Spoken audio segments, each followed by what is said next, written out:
Bem, primeiramente, boa tarde. Meu nome é Danilo da Silva Pinto. Estou concluindo o curso de pós-grado de especialização pela Universidade Estadual de Goiás, no curso de Gestão Pública Municipal, e estou fazendo o vídeo de apresentação do meu TCC, conforme proposto. E o tema do meu TCC é a impossibilidade de responsabilização dos prefeitos municipais sob a ótica do descumprimento da Lei de Responsabilidade Fiscal em favor da aplicação obrigatória do Piso Nacional de Educação. Esse tema, num primeiro momento, foi bem relevante, porque atualmente nós temos 5.570 municípios no Brasil. Então, isso corresponde a quase que a totalidade da população brasileira, né? Então, atinge grande parte de todos e é um tema muito complexo, porque, por um lado, realmente tem que ter a valorização dos profissionais de educação, mas, por um outro, existem as especificidades de cada município. Então, nós temos que entender que é diferente nós pegarmos a Prefeitura de São Paulo, que é a prefeitura mais rica do Brasil, e pegarmos a Prefeitura Municipal de Santo Antônio do Descoberto, que tem 60 mil habitantes, fica a 50 quilômetros de Brasília, e que, na verdade, tem uma dívida gigantesca, não tem nenhum tipo de indústria, a arrecadação de impostos é pequena. Então, esse comparativo foi só para demonstrar que existem diferenças em nosso país. Então, quando da realização dessa lei, não houve uma participação efetiva de todos os municípios para poderem apresentar suas propostas e demonstrar sobre a questão do que eles podem e o que eles não podem fazer. A questão principal é que existe o repasse federal para os municípios para poder subsidiar esse pagamento do piso nacional, só que os municípios eles são obrigados a fazer o plano de carreira com base nesse piso, que é reajustado anualmente. O plano de carreira é de competência exclusiva do município, o piso nacional é de competência do governo federal. Só que quando você coloca essa competência para o governo federal, você não engloba, não inclui todos os vieses que existem no município.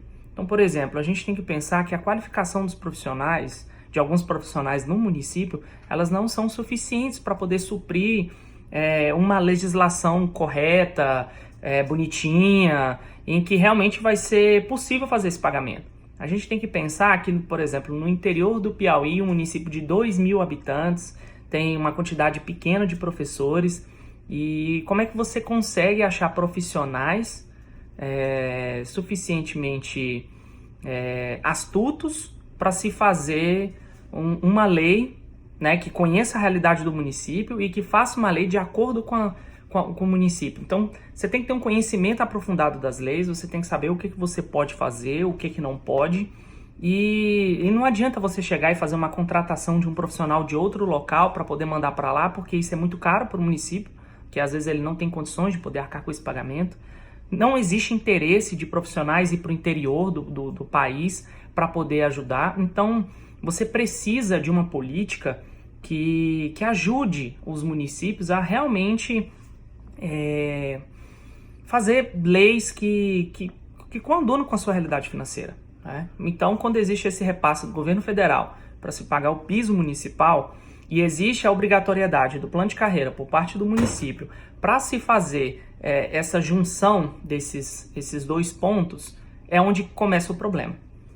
Primeiro, nós temos uma política muito assistencialista, né, por parte dos vereadores, que na verdade é isso que dá voto. Você paga 2, 3, 4, 5 cestas básicas e você consegue o voto. Temos também a questão como eu falei, da especificidade do município. Imagina que tem um município que só tem um médico plantonista, e aí ele está com um índice acima do limite da Lei de Responsabilidade Fiscal. Então, se ele está no limite, mas ele não quer pagar hora extra para o profissional de saúde, aí o profissional de saúde não vai trabalhar. E aí? E o município fica desassistido? Ah, mas aí ele tem que cortar, porque a lei diz que tem que cortar. Salvo nos casos emergenciais. Tá, mas se esse é um caso emergencial, se ele não corta, ele continua acima do índice.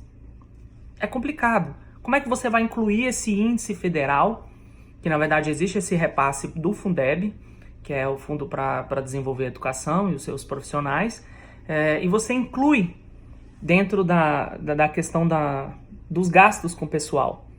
Você não pode fazer essa inclusão, porque quando faz, o município já está sufocado. Aí você ainda computa um cálculo que, na verdade, não é uma política municipal. Não faz parte da natureza dele. Está só cumprindo uma lei. E vem uma lei que impõe ao prefeito, né, incluir o piso e dentro desse piso o plano de carreira, o município não dá conta de pagar.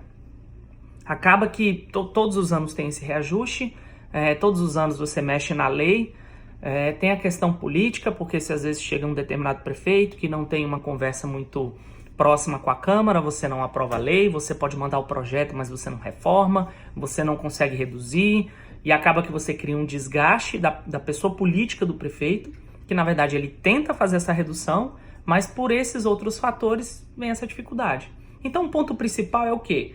É analisar essa questão do repasse do governo federal, do piso nacional, desse dinheiro, que vem para o município, né, que é uma verba, né, prevista na Constituição Federal, na lei federal. O STF já entendeu que a lei é constitucional, a lei do Fundeb, que trata do piso nacional. Então, você interfere na autonomia do município. Você paga um profissional que é o dinheiro que não é do município, e você inclui nas contas do município, na declaração de gastos com o pessoal, um dinheiro que não é dele, uma política que não é dele. Então, assim, é diferente de quando o município, por exemplo, vamos pensar em um município que está na beira de um determinado rio, então a política ali é voltada para pescadores. Vamos pensar em um município que está à beira-mar, que tem uma política voltada para o turismo. Vamos pensar num município que fica no meio da floresta e a política é voltada para da questão da manutenção da natureza. Então você vê, só nesses 3 exemplos, você vê que tem uma diferença muito grande.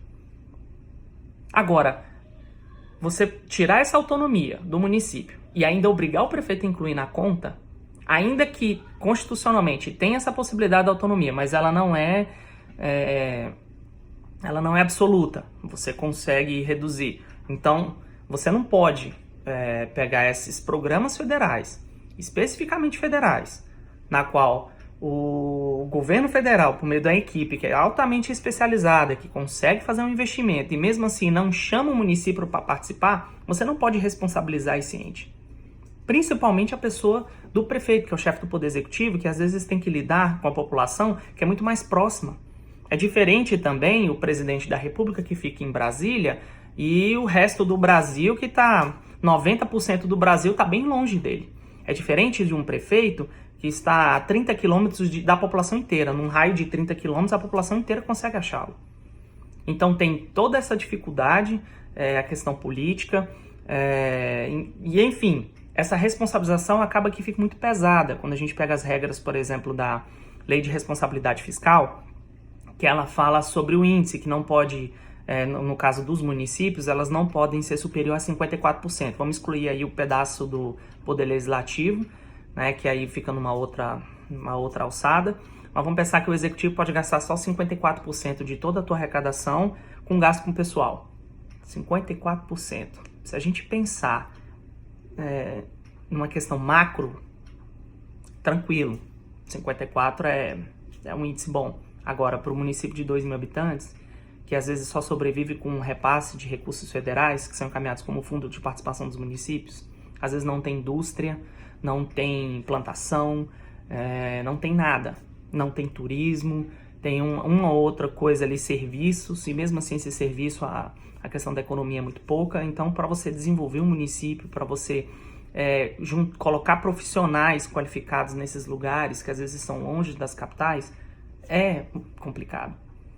Então, voltando para a seara da responsabilização do prefeito e a prestação de contas, então, é repassada a questão do Fundeb, o dinheiro do Fundeb para o município, e o dinheiro do Fundeb, ele tem que ser prestado conta para o Tribunal de Contas dos municípios ou do estado, vai depender da situação de cada município. Estou pegando aqui um exemplo do estado de Goiás, tá? Que tem o Tribunal de Contas Municipal, assim como o Tribunal de Contas da Bahia. Então você pega o dinheiro do governo federal, gasta com o pessoal e presta conta não é para o governo federal, você presta conta para o Tribunal de Contas dos municípios. Ainda que o programa seja inteiramente federal, a lei é federal, impõe as regras de maneira federal sem a participação do prefeito, tá? E nem do legislativo, nem de nada. A única coisa é a questão do plano de carreira, que é um outro ponto que a gente não precisa discutir nesse momento. Então, fez a prestação de contas, aí é o seguinte, o índice da folha vai ser contabilizado. Então, toda a renda do município, tudo é contabilizado. Volto a dizer, é justo isso? Um programa federal, totalmente federal, ser prestado contas para um tribunal de contas que, na verdade, o dinheiro não vem do município, não vem do programa dele, ele, na verdade, não age em nada. Então, o Tribunal de Contas dos Municípios da Bahia, agora no ano de 2018, teve uma decisão, abriu um precedente extremamente importante, só que é referente aos recursos voluntários. Quais são os recursos voluntários? Aqueles em que não tem previsão constitucional de obrigação. Por exemplo, a educação, 25% de toda a arrecadação obrigatoriamente tem que gastar na educação. E, de acordo com uma lei complementar, acho que é a 141, 15% tem que ser gasto na saúde. Então, 40% já está comprometido em razão de previsão constitucional. Tá? O Tribunal de Contas da Bahia entende que aqueles recursos voluntários, como, por exemplo, os agentes comunitários de saúde e agente de combate de endemias, que não tem previsão constitucional, mas é um programa inteiramente federal, eles não devem entrar na regra de que o município tem que prestar conta do índice de folha para o Tribunal de Contas, porque o programa é totalmente federal. Você não consegue influenciar nem nas medidas, nem no salário. O piso também desses agentes também é um piso nacional. O dinheiro é repassado do governo federal. Não pode entrar, não faz sentido. Você presta conta para o Tribunal de Contas, tudo bem, mas não dentro do índice da folha. Você pode criar uma linha lá na hora de fazer a prestação de contas e você encaminha para o tribunal, mostra que fez o gasto correto e o governo federal vai analisar também, de acordo com o TCU, também pode analisar a questão dos repasses, tudo bem, ok. Pode prestar conta? Pode, mas não pode entrar dentro do índice de gasto de folha.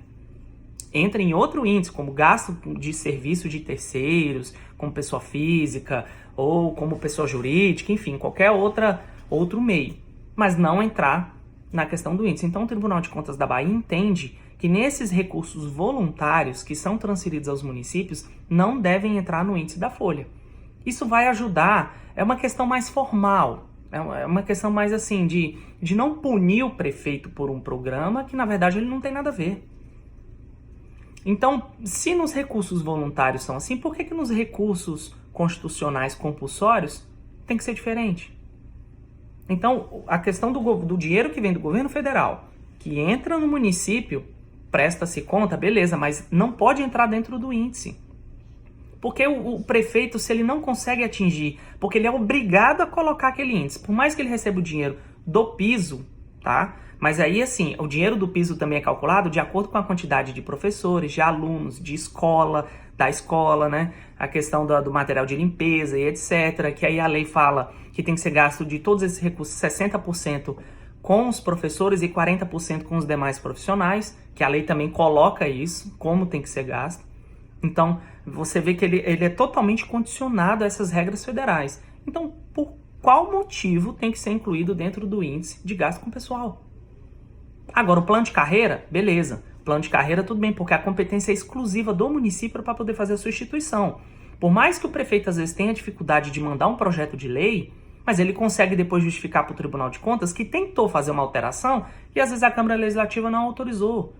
Então, as contas podem ser aprovadas com ressalva, tudo bem, nesse caso em específico.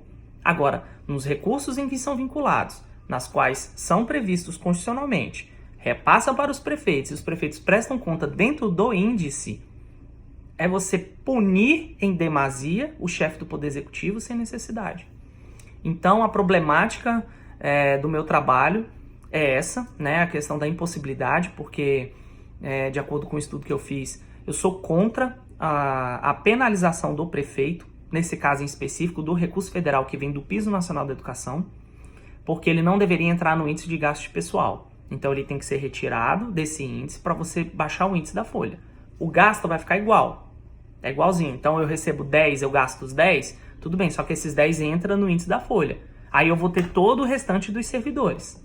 Então, se eu tiro esses 10, então é 10 pontos percentuais a menos no meu índice da folha. É só uma questão jurídica, mas que, assim, o prefeito fica à mercê dessa interpretação. Bem, então a minha defesa, né, é que os prefeitos não devem ser responsabilizados caso extrapolem o índice da folha de pagamento, quando incluído a questão do piso nacional da educação, somente a questão do piso. Sou contra, esses são os argumentos que eu trago, pego como precedente o Tribunal de Contas dos Municípios da Bahia, que abriu um precedente excelente. Eu trabalhava no município de Santo Antônio Descoberto, eu alertei o prefeito, alertei também o prefeito de Águas Lindas, que eu cheguei a ser procurador lá também, avisando sobre essa possibilidade de fazer uma consulta junto ao Tribunal de Contas, juntando essa decisão que agora é recente, foi, salvo engano, no mês de maio agora de 2018, né, uma coisa bem recente, e alguns outros tribunais também já entendem, como o do Paraná, tá bom? Bem, então essa fica a minha apresentação do trabalho, espero que vocês tenham gostado e tenham uma boa tarde.